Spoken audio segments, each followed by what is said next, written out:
Assalamualaikum warahmatullahi wabarakatuh. Perkenalkan, saya Yuni Indah Lestari, CGP Angkatan 11 dari Kota Pasuruan. Kali ini saya akan memaparkan tentang koneksi antar materi 1.1C, yaitu kesimpulan dan refleksi dari modul 1.1. Penjelasan mengenai pemikiran-pemikiran Ki Hajar Dewantara tentang pendidikan dan pengajaran itu tidaklah sama. Pengajaran adalah bagian dari pendidikan.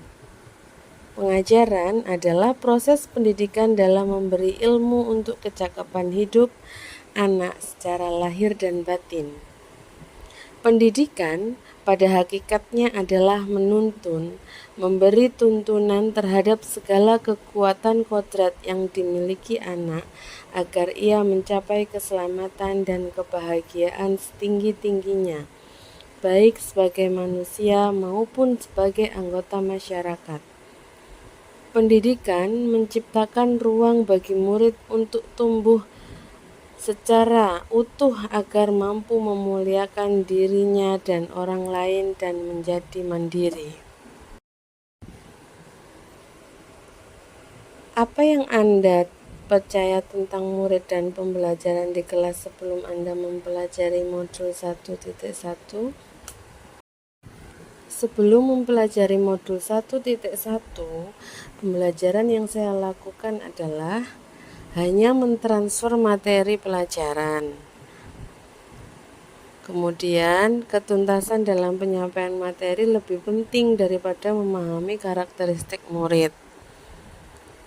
Selanjutnya, hanya melihat nilai dari aspek kognitif saja. Kemudian, murid hanya sebagai objek pembelajaran. Kemudian, jika nilai murid sudah mencapai KKM, dianggap pembelajaran sudah berhasil. Selanjutnya, pembelajaran terpusat pada guru atau teacher center. Tidak hanya itu, terkadang tidak mempedulikan apakah murid sudah benar-benar paham, hanya meminta siswa menghafal materi. Sering merasa gagal atau mengeluh jika banyak murid yang tidak tuntas setelah melakukan evaluasi.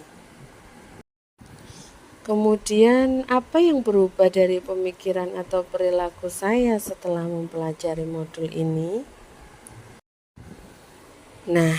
Namun setelah saya mempelajari modul 1.1 tentang pemikiran Ki Hajar Dewantara, saya menyadari bahwa apa yang saya pikirkan dan saya lakukan selama ini tidak tepat.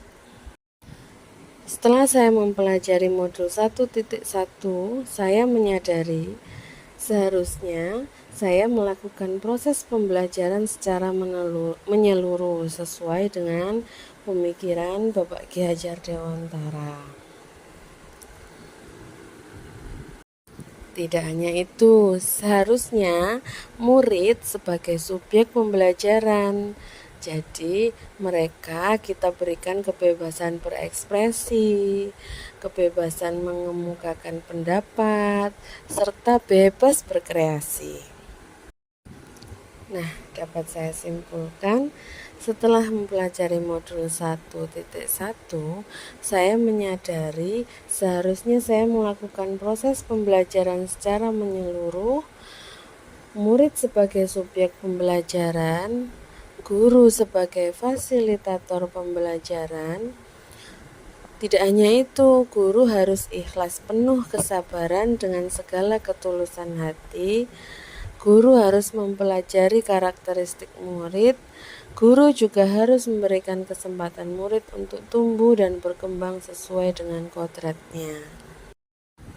Untuk itu, apa yang dapat segera Anda terapkan agar lebih baik, agar kelas Anda mencerminkan pemikiran Ki Hajar Dewantara? Yang dapat segera saya terapkan dalam pembelajaran di kelas antara lain, yang pertama Merancang pembelajaran yang interaktif dan menyenangkan dengan melibatkan murid sesuai metode student center. Kemudian yang kedua, menerapkan pembelajaran abad 21, yakni berpikir kritis, kreatif, komunikasi, dan kolaborasi. Kemudian yang ketiga, mengenali karakter dan latar belakang murid dengan menjalin komunikasi yang baik. Dan yang keempat, pembelajaran tidak lagi menuntut, tetapi menuntun.